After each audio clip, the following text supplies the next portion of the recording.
하나님의 은혜와 축복이 예배하는 모든 종들에게 함께 하시기를 주님의 이름으로 축원합니다. 부부 갈등 치유 프로그램에 어떤 부부가 나왔는데 남편이 아내한테 사랑을 표현하는 방법이 서툴러서 두 부부가 너무 갈등이 심해서 이혼까지 지금 갔어요.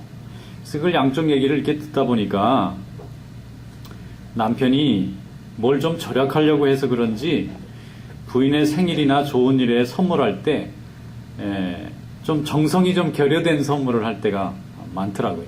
뭐냐면 꽃다발을 줘도 꼭 한번 받은 거 갖다 주고, 또 선물을 줘도 어디 행운권에서 받은 선물 가지고 있다가 주고, 또 레스토랑에 좀 가도 꼭 공짜표 있을 때만 꼭 찾아가지고 가고. 그러니까 부인이 처음엔 잘 몰랐는데 나중에는 그거를 주는 걸 나중에 알고 화가 나가지고, 아니 당신은 어떻게 세상에서 내가 제일 귀한 사람이어야지 다 공짜로 받은 것만 가지고 있다가 돈을 나한테는 한 푼도 안 쓰고 이렇게 꼭 형식만 갖추려고 하느냐. 그래서 그게 다툼이 되니까 자꾸 싸우는 거예요. 남편 입장에서는 아니 뭐 늘 먹으면 되는 거지, 그날 행사를 하면 되지, 뭐 꼭 그게 어디서 왔는지 알아야 되느냐. 뭐 부인하고 자기가 마음이 같다고 자꾸 생각해서 자기 방식대로 주장하니까 부인은 부인대로 마음이 상해서 자꾸 이제 갈등이 막 가는 거예요. 여러분이 가장 사랑하는 자는 최고의 정성으로 그 사랑을 표현하시기를 바랍니다. 하나님이 여러분들에게 최고의 사랑받는 대상이 될 수 있기를 축원합니다. 우리 성도들은 하나님을 제일 사랑하기 때문에 성도 됐어요. 하나님을 사랑하기 때문에 교회 나오고, 하나님을 사랑하니까 오늘 예수 믿고 하나님 자녀가 된 줄로 믿습니다. 그래서 사람들이 당신 제일 사랑하는 사람 누굽니까? 그러면 내 남편입니다, 내 아내입니다, 내 자식입니다, 이렇게 얘기를 해도 우리 성도들은 당신이 제일 사랑하는 사람이 누굽니까? 하면 하나님입니다 라고 고백을 해야 이게 참 성도가 되는 걸로 믿습니다. 내가 가장 사랑하는 사람이 누구냐? 주님입니다. 그런 고백을 해야 하나님이 기뻐하시죠. 물론 자녀도 사랑하고 자기 배우자도 사랑하고 사랑하는 사람 많지만 가장 사랑하는 사람을 꼽을 때는 우리 마음속에 하나님이 먼저 떠오르는 그런 믿음이 될 수 있기를 축원합니다. 그게 바로 참 예배자의 모습의 시작입니다. 오늘 본문 말씀에 보면 하나님께서 많이 섭섭하셨어요. 하나님은 보통 이런 말씀 잘 안 하시는데 섭섭하다 그렇게 말씀하시는. 오늘 이 본문을 읽다 보면 저는 섭섭하다 하는 말로만 들려요. 자꾸 하나님이 너희들 드리는 예배 안 받고 싶다 하는 말씀을 잘 안 하시는데 말라기에는 그 말씀이 나오고 있어요. 그래서 우리 속된 말로 말하면 하나님이 좀 삐치셨어. 이렇게 어른 말로 하면 너무 섭섭하시고 하나님이 좀 진노하시는 모습까지 보입니다. 왜 이러느냐? 예배 때문에 그래요. 그래서 여러분, 예배를 드리려면 잘 드려야지, 예배를 엉성하게 드리거나 부실하게 드리면 안 드림만 못합니다. 여러분이 드리는 오늘 예배가 하나님께 상달되고 하나님을 기쁘시게 하는 참된 예배가 될 수 있기를 주님의 이름으로 축원합니다. 오늘 본문 말씀을 한번 열어보겠습니다. 말라기 1장 8절로 10절 말씀. 이 말씀은 이스라엘이 가장 영적으로 타락하고 가장 혼란과 어려움이 있을 때 하나님께 예배 드리는 것조차도 부실하게 한 것을 보고 하나님이 책망하시는 말씀이 담겨져 있어요. 다 같이 8절로 10절 읽어보겠습니다. 만군의 여호와가 이르노라, 너희가 눈먼 희생 제물을 바치는 것이 어찌 약하지 아니하며 저는 것 병든 것을 드리는 것이 어찌 약하지 아니하냐. 이제 그것을 너희 총독에게 드려보라. 그가 너를 기뻐하겠으며 너를 받아주겠느냐.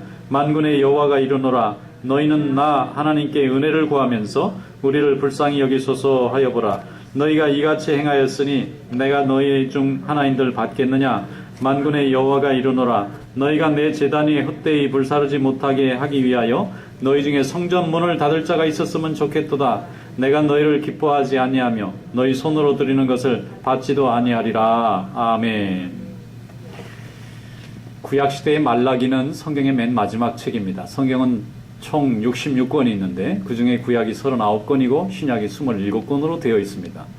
그런데 구약의 마지막 책이 말라기라는 선지자가 쓴 하나님의 계시의 말씀인데, 말라기가 하나님의 말씀을 전할 때는 BC 약 332년경에 이스라엘이 패망해서 다시 간신히 나라가 회복되기 시작했던, 굉장히 국가적으로도 어렵고 가난하고 또 백성들도 말할 수 없는 핍박과 어려움으로 피폐되어 있었던 그런 시대에 주신 하나님의 말씀입니다. 그런데 이스라엘 백성들이 나라도 잃어버렸죠. 남의 나라 식민지로 살죠. 경제적으로도 거의 지금 가난에 처해 있죠. 그런데 하나님 앞에 예배드리는 예배까지도 부실해졌다는 거예요. 우리는 흔히 예배드릴 때에 우리가 좀 모자라거나 부족하면 하나님이 이해해 주실 거라 생각합니다. 근데 하나님은 우리의 생명을 주신 이상 우리에게로부터 예배를 당연히 받으실 줄로 생각하세요. 그래서 세상에 태어나는 모든 호흡하는 생명은 하나님 앞에 예배를 드려야 축복의 삶을 살게 될 줄로 믿습니다. 근데 이스라엘 백성들이 하나님 앞에 나와서 예배를 드려야 되는데 예배를 안 드리는 거예요. 그리고 간신히 예배를 드리려고 오면은 재물이 다 못 쓸 것만 가지고는. 구약의 예배는 피 흘림의 제사입니다. 지금 우리는 영의 예배를 드립니다. 성령의 은혜 가운데 예수님이 십자가에서 피 흘려 주셨기 때문에 이제는 누구도 다시 재물의 피를 흘려서 드리는 예배를 드릴 필요가 없어요. 예수님의 보혈의 공로만 붙잡으면 인간이 가지고 있는 모든 죄는 다 사해 주시고 하나님의 은혜로 값없이 주시는 은혜로 우리가 다 구원받는 자녀가 된 줄로 믿습니다. 그런데 구약 시대에는 예수님이 오시기 전에는 여전히 우리가 예배를 드리려고 하면 성전에 양이나 염소나 또 이렇게 소나 이런 걸 가지고 와서 그 제물에 피를 흘려서 하나님 앞에 제사를 드려야 됐어요. 그래서 구약에는 예배를 드리려면 반드시 제물이 있어야 돼요. 신약은 제물 없어요. 누가 제물이시냐면 우리 예수 그리스도가 오늘 우리의 예배의 제물이십니다. 그런데 구약 시대에는 제물이 있지 않으면 하나님이 우리의 예배를 받지 않으셨어요. 그래서 제물을 가져오는데 그 제물이 최고의 것을 가져와야 돼요. 하나님이 우리가 일생 동안 사는 동안, 한 주간 동안 사는 동안 우리에게 베풀어 주신 모든 물질과 생명의 은혜 중에서 최고로 좋은 퀄리티를 가진 제물을 가지고 성전에 와서 그걸 제사장에게 바치면 제사장이 그 사람을 대신해서 잡아서 피를 흘리고 그 살은 태워서 하나님 앞에 드리는 예배가 구약의 예배였어요. 그만큼 인간의 죄라는 게 무서운 값을 치러야만 사해진다는 것을 눈으로 보여주면서 예배를 드렸습니다. 그런데 이 말라기 시대에 이스라엘 백성들이 나라도 결단나고 가정도 결단나고 경제도 결단나고 몸도 마음도 다 망가졌어요. 남의 나라에 가서 종살이하고 왔으니까 심신이 너무너무 피곤했습니다. 돌아와서 자기 나라를 세우기는 했지만 정말 아무것도 없는 거지와 같은 삶을 살 수밖에 없었어요. 그러니까 이들이 예배도 부실해졌습니다. 우리는 가난하면은 하나님 앞에 예배를 또 잘 드릴 것 같은데 우리는 그렇게 되지 못합니다. 죄에 속한 사람이기 때문에 우리 가난할 때나 부자일 때나 관계하지 않고 우리는 죄가 먼저 가까이 오기 쉬워요. 그래서 하나님께 드리는 예배를 자꾸 생각하는 것입니다. 하나님 앞에 드리는 제물을 자꾸 생각하는 거예요. 심지어는 가져올 때 오늘 8절 말씀해 보면은 하나님 앞에 드리는 제물이 눈이 멀었어요. 다리를 절어요. 병신된 제물을 가져왔어요. 그리고 하나님 앞에 이걸 받으라고 바치는 것입니다. 하나님이 받기는 받으시는데 마음이 몹시 언짢으신 것 같아요. 왜냐하면 안 바치고 싶은 마음이 있다 보니까 하나님 앞에 드리는 제물도 좋지 않은 걸 가져왔다고 그렇게 바라보시는 거예요. 그래서 하나님이 말씀하시기를 이렇게 예배를 드릴 거면 차라리 문을 닫자. 이렇게 예배를 드릴 거면 너희들이 정성도 없고 나를 사랑하는 마음도 없이 할 수 없이 의무감으로 와서 예배를 드릴 거면 예배 드리지 말자. 이 성전문을 누가 좀 대신 닫아줬으면 좋겠다. 하나님의 말씀이 아주 강도가 세신 거예요. 예배를 드려야 사는 백성한테 예배 드리지 말고 문을 닫자 그러니까 나는 그런 하나님의 모습 처음 봅니다. 근데 말라기가 지금 그렇게 얘기하는 거예요. 사람들은 현실에 급급해서 살기 바쁘니까 하나님 앞에 좀 익스큐즈 해주시기를 바라는 거예요. 하나님, 솔로몬이 성전 지을 때하고 지금 우리가 포로됐다 지금 간신히 풀려날 때하고는 형편이 다릅니다. 그때는 모든 것이 풍족했기 때문에 하나님 앞에 좋은 걸 받았지만 지금은 우리 살기도 너무 힘듭니다. 그러니까 하나님 좀 눈이 멀었어도 다리를 좀 절어도 좀 잘못 태어난 짐승이라도 그냥 대충 받으시고 예배도 좀 대충 받아주세요. 이 얘기예요. 그러니까 하나님이 싫다는 거예요. 그렇게 드릴 예배라면 예배의 제물이 중요한 게 아니라 하나님을 제일 사랑하느냐는 믿음을 보고 싶은데 너희는 왜 예배를 이렇게 드리느냐. 이런 예배 드릴 거면 성전의 문을 좀 대신 닫을 자가 있었으면 좋겠도다. 그렇게 말씀하시는 겁니다. 여러분 하나님에게 진심으로 여러분의 사랑이 고백되어지기를 주님의 이름으로 축원합니다. 이 세상에 누구보다 우리 하나님이 제일 여러분에게 사랑하는 존재가 되어져서 그분 앞에 나오는 시간은 제일 귀한 시간, 그분에게 드리는 정성은 최고 좋은 정성, 그분에게 드리는 나의 재능은 최고의 재능을 드리는 그런 살아있는 예배, 하나님 앞에 아름다운 제물로 영광 돌리는 그런 귀한 예배가 되기를 주님의 이름으로 축원합니다. 어떤 그 남편들 모이는 그 힐링 프로그램이 있어서 제가 한번 참석한 적이 있는데, 거기에 나온 분이 한 분은 이렇게 간증을 해요. 자기 아버지가 나이가 많이 드셔서 거동을 못 하시게 되었대요. 그래가지고 집에서 이제 모시게 되었는데, 지금은 뭐 널싱홈에 가시면 되지만 그때는 그렇지 못했는지 집에서 모시는 형편이 됐어요. 그런데 아버지가 어릴 때는 참 힘이 되었는데, 이제 아버지가 거동도 못하고 자리 보존하고 누워 계시니까 짐이 되는 거예요. 처음에는 자녀들이 열심히 이렇게 잘 돌봐드렸지만, 날이 갈수록 길어지고 짐이 되니까 점점점 마음이 메말라지고 각박해지고, 그냥 나중에는 부모같이 느껴지지도 않는 거예요. 그럼 막 그냥 험하게 대하게 되고. 그런데 다른 사람들이 집에 방문하면 효자라는 말을 듣고 싶으니까 그때는 잘해드리는 거예요. 아주 예의도 갖추고. 근데 가만 가면 막 험한 말을 하고 막 대하고 그러는 거예요. 그러다가 이제 그러면 아버지가 뭐 아무 힘이 없으니까 그냥 듣고만 계시고 누워만 계시는데, 나중에 돌아가시고 나서 이게 아들에게 너무 상처가 되는 거예요. 사실은 가장 사랑했던 사람인데 왜 내가 그때 조금 더 따뜻하게 해주지 못했을까. 그리고 이게 계속 생각할 때마다 사랑을 받았던 사람이 사랑으로 갚지 않고 이것을 험하게 하니까 본인에게 이게 상처가 되는 거예요. 굉장히 괴로워하면서 회개하는 것을 보았습니다. 여러분, 하나님이 여러분의 최고의 사랑하시는 분이면 그 사랑에 맞게 여러분의 정성이 아름답게 표현될 수 있기를 축원합니다. 정말 사랑하는 분을 내 마음속에 이분을 안 믿는 것도 아니고 이분이 필요 없는 것도 아니고 나한테 너무너무 소중한 분이라고 내가 고백하고 사는데, 대하는 것은 거짓으로 대하고 또 무례하게 대하고 또 잘못되게 대하고 하면은요, 나중에 우리 심령이 힘들어요. 우리 심령이 모순 속에서 우리 양심이 고통을 받습니다. 여러분, 하나님 앞에 진심으로 여러분의 사랑에 걸맞는 그런 아름다운 표현이 주님께 드려질 수 있기를 주님의 이름으로 축원합니다. 우리 한국 민족은요, 제사에 목숨을 건 민족이에요. 그래서 부모님 제사를 정말 잘 드립니다. 우리 한국 백성들은 효자들이에요. 아주 500년 동안 제사 드리면서 아주 효자 민족이 됐어요. 아니, 돌아가신 부모님은 막 3년 상을 하고 말이죠, 거기 움막을 짓고 묘 옆에서 돌아가신 부모를 이렇게 추모할 정도로 굉장히 부모를 사랑하는 민족이에요. 그런데 그렇게 오랜 세월을 지나면서 나중에 깨달은 바가 있어요. 돌아가신 부모님은 뭐 우리가 제사를 드려도 받지도 못하고, 그분이 뭐 남은 자손들에게 복을 줄 수도 없고, 아무리 명당 좋은데 옮겨 다녀도 그 돌아가신 분은 하나님의 장중에 있는 거지 이 세상에 자기 마음대로 다니면서 무슨 일을 하시는 분이 아니다 하는 것을 깨닫고, 그때 하나님의 말씀을 듣고, 살아계신 하나님은 세상을 창조하시고 예수 그리스도를 통해서 이 땅에 복음을 주신 하나님이라 하는 것을 깨달았어요. 그래서 그때부터는 예배 제사를 열심히 드렸던 우리 민족이요, 하나님 앞에 예배를 열심히 드리는 민족으로 바뀌었어요. 그러니까 이 전통이 있는 거예요. 우리가 제사 드리던 전통이 있었어. 하나님 앞에 제사 드리는 이 예배 정말 잘 드리는 거예요. 그러니까 하나님이 훈련을 미리 잘 시켜놨어요. 우리는 하나님 앞에 이제는 목숨 걸고 예배드리는 민족으로 하나님이 바꿔주신 줄로 믿습니다. 우리 한국 민족은 제사에 목숨을 건 민족, 이스라엘 민족은 하나님 앞에 예배에 목숨을 건 민족이었는데, 이제는 하나님이 우리를 예배에 목숨을 거는 민족으로 바꿔놓으신 줄로 믿습니다. 그래서 우리가 예배를 열심히 드리면 하나님이 우리 민족도 축복해 주시고 우리의 자녀들도 축복해 주시고 우리의 모든 것을 하나님이 채워주실 줄로 믿습니다. 예배를 얼마나 하나님이 귀한 축복의 통로로 만들어 주셨는지 몰라요.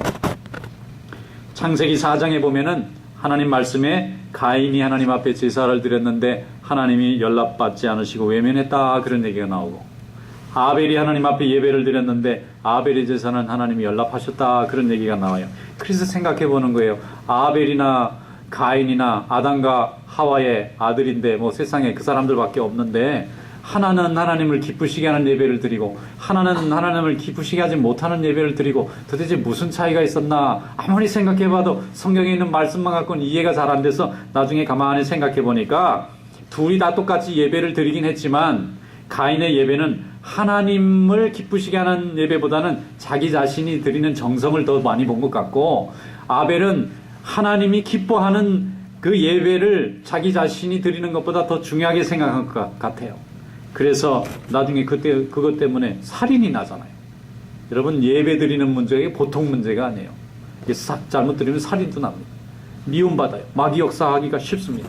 그래서 하나님께서 기뻐 받으시는 예배를 위해서 목숨을 걸겠다는 마음이 있으면 하나님이 그 자손을 통해서 복을 내려주시는 줄로 믿습니다.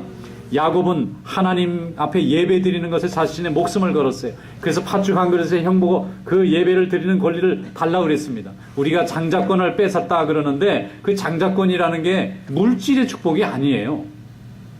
성경을 놓고 보면은 야곱과 에서가 누가 더 잘 살았느냐? 에서가 더 잘 살았어요. 에서가 더 일가도 크고 재산도 더 많고 지위도 더 많고 본토에 있었고, 야곱은 떠돌이였어요. 삼촌 집에 얹혀 살았습니다. 그게 장자권 받은 사람이 재물을 많이 받고 아버지 유산을 물려받는 그런 권리가 아니고 하나님 앞에 예배를 드리면 하나님이 받으시는 권리였어요. 그런데 이 예배 드리는 그 축복을 야곱은 형님이 아니라 자기가 갖고 싶어서 팥죽을 가지고 그걸 팔았다고요. 여러분, 하나님 앞에 예배 드리는 걸 즐거웠던 야곱은 하나님이 가는 데마다 자기와 동행했을 때마다 하나님 앞에 제단을 쌓고 예배를 드렸어요. 첫 번째 제단 이름이 베델입니다. 베델이 혼자 도망갈 때 잠잤더니 하나님이 꿈속에 나타난 걸 보고 감사해서 거기다 자기가 가지고 있는 기름을 붓고는 하나님 앞에 기도하고 11조를 약속했어요. 그래서 베델입니다. 그 다음에는 나중에 이제 다시 일과를 이뤄서 형님에게 돌아가는데 너무 무서워요. 형님이 자기를 죽일 것만 같아요. 그래서 기도하는데 멀리서 환상 중에 자기 일가를 쫙 둘러서 호위하고 가는 하나님의 군대가 보이는 거예요. 그래서 야, 내가 혼자 가는 게 아니라 하나님의 군대가 지금 나를 지키고 가고 있구나. 나는 걱정 안 해도 되겠구나. 그래서 이름을 하나님의 군대라 그래서 마하나임이라 불렀어요. 그 다음에 나중에는 야복강 나루에서 하나님의 천사와 열심히 씨름했더니 하나님이 너 야곱이라 하지 말고 이스라엘이라고 이름을 바꿔라. 그래서 이스라엘로 이름을 바꾸고 또 그 다음에 형님을 만났더니 하나님을 보는 것 같아요. 얼굴을. 형님이 웬일로 화해를 하고 용서를 해줍니다. 그래서 하나님을 본 것 같다. 그래서 분이엘이라 이름을 붙여놨어요.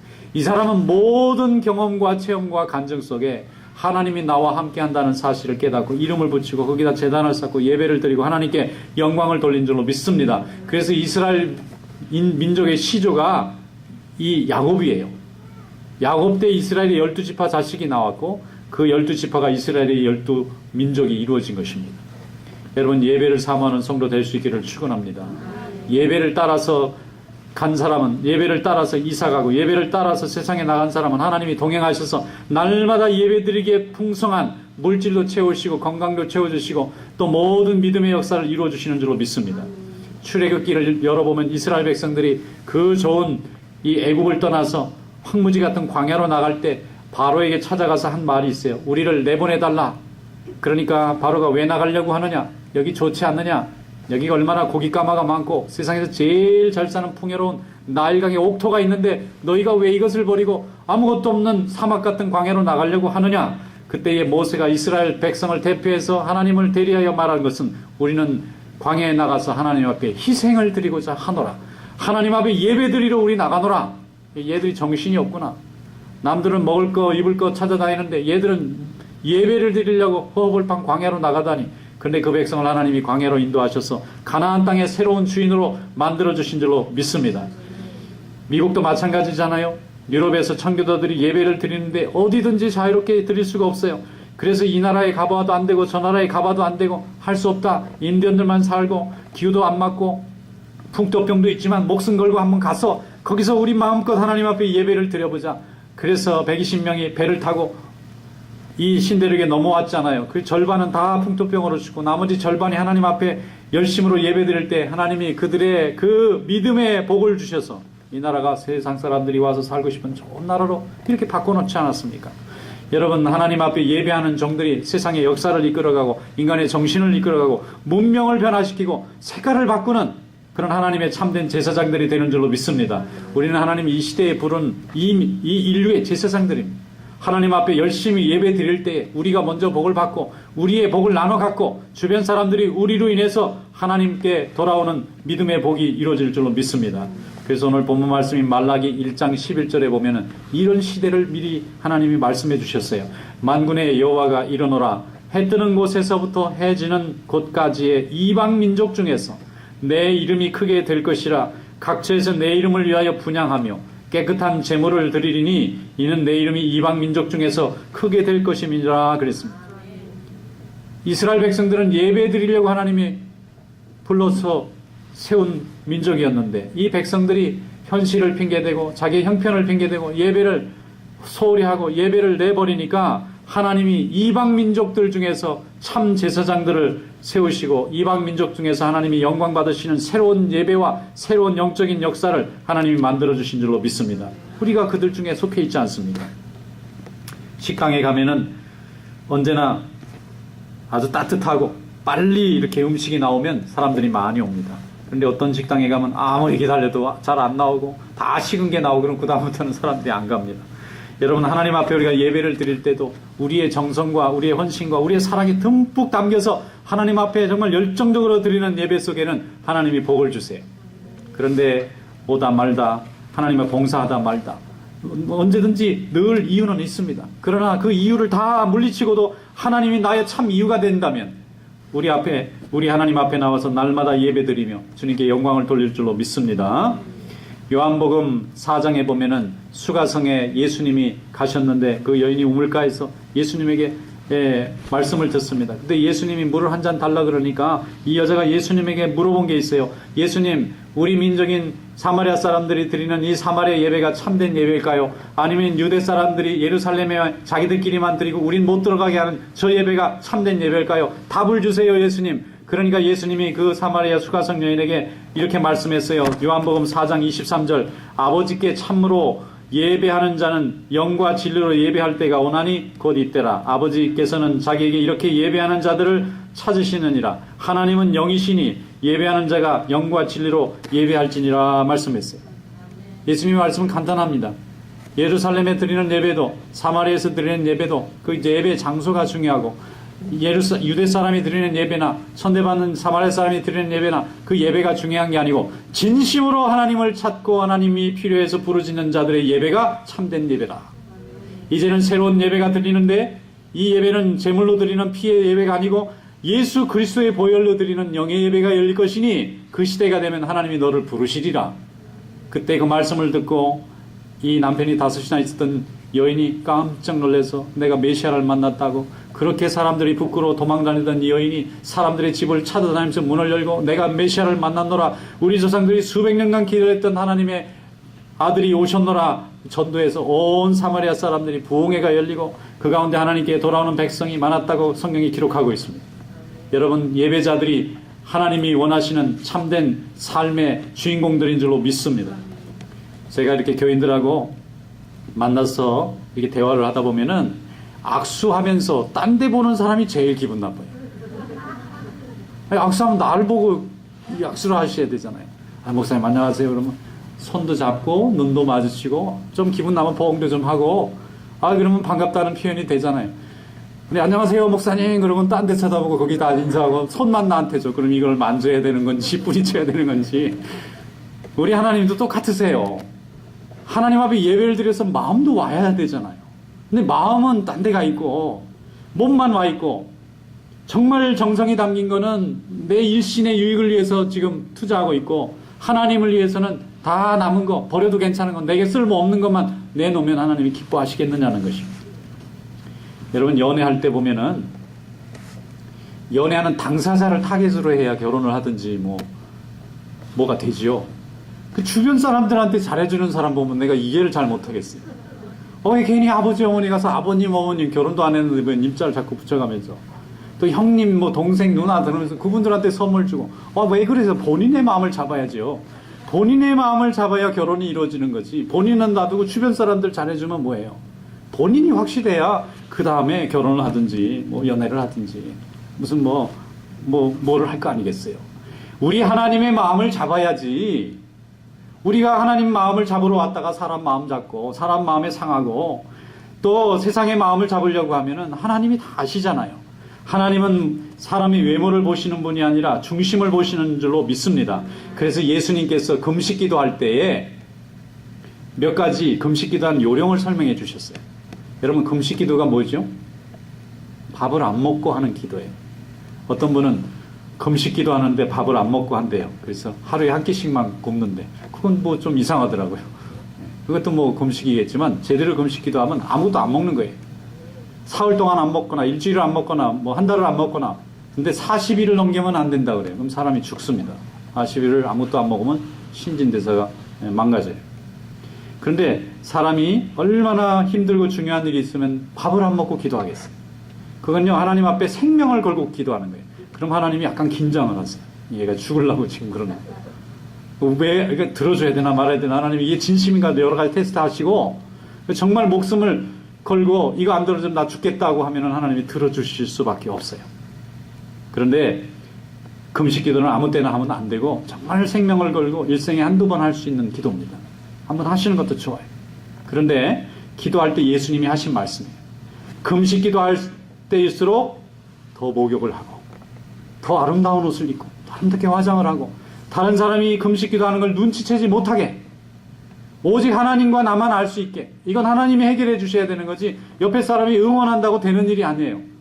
그럼 금식 기도합니다 하고 관광하면 그때부터 온갖 마귀가 역사해요. 밥을 먹으라고 옆에서 시비 거는 사람부터 그래갖고 기도가 되겠느냐 먹어가면서 하라고 유혹하는 사람부터 왜냐면 하나님의 축복을 받는데 얼마나 샘나요. 그러니까 그걸 어떻게든지 망가뜨리려고 주변에서 마귀들이 이래저래 가까운 마귀들이 더 많이 역사합니다.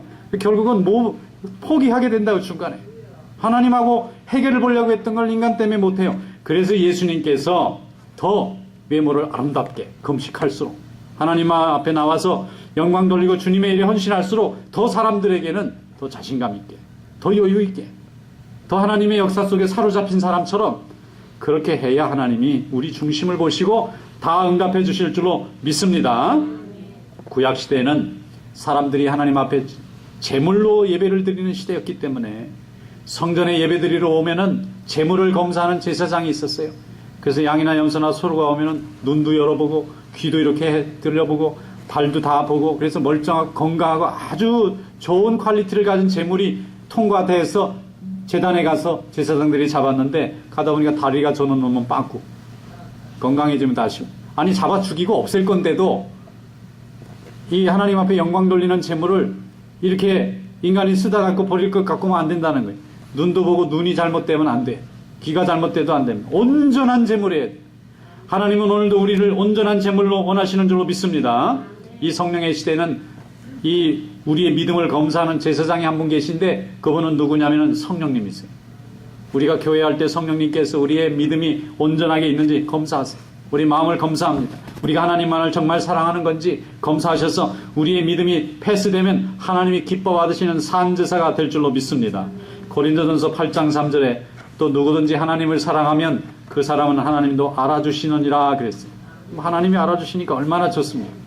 고린도전서 10장 31절에 그런즉 너희가 먹든지 마시든지 무엇을 하든지 다 하나님의 영광을 위해서 하라 그랬습니다. 하나님께 영광을 돌리면 하나님이 다 축복해 주십니다. 제가 아는 어떤 장로님이 계신데 항상 기도 제목이 아들이에요. 그분은 한국의 장로님이세요. 근데 항상 기도할 때마다 아들이 믿음 생활을 제대로 안 한다고 너무 속상해하세요.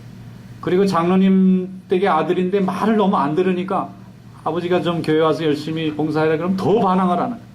그래서 장로님이 날마다 눈물을 흘리면서 기도하는 제목이 제가 자식을 잘 못 키우고 제가 본이 되질 못해가지고 이 아이가 교회 얘기만 하면 그냥 반대로 간다. 청개구리가 자기 책임이에요. 그런데 그 장로님의 아버지는요 이북에서 평양에서 예배를 열심히 드리고 공산당들이 교회를 핍박할 때 끝까지 교회를 지켰던 그 굉장히 그 믿음이 좋은 가문의 사람이에요. 아버지도 장로님이고 아들도 장로님인데 자식이 지금 교회에 뭐가 전혀 안 오는 거예요. 다 실망하고 막 위선자 같다고 그러고 그러니까 맨날 고민하는 거예요. 그래서 목사님 좀 기도 좀 해주세요. 저희가 마음이 좀 돌아와야지 와야 되는데 저희 힘으로는 안 된다는 거예요. 그런데요 그렇게 오래 기도를 하니까 나중에 이 아들이 미국에 왔거든요. 미국에 와서 이제 고생하다 보니까 믿음이 생겼어요. 부모님이 옆에서 그렇게 믿으라 할 땐 교회 쳐다보지도 않더니 자기 혼자 살아보니까 이게 하나님이 도와주셔야 되는 거예요. 그래가지고 지금은 이민교회 아주 훌륭한 안수 집사님이에요. 얼마나 교회를 위해서 헌신하는지 몰라요. 뭐 믿음의 뿌리가 있어요 확실히.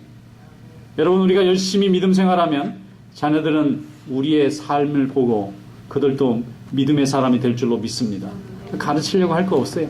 우리가 열심히 예수 믿고 열심히 하나님 앞에 제사드리고 우리의 헌신과 우리의 재물이 하나님 앞에 온전하면 자녀들은 저절로 따라오게 되어 있습니다.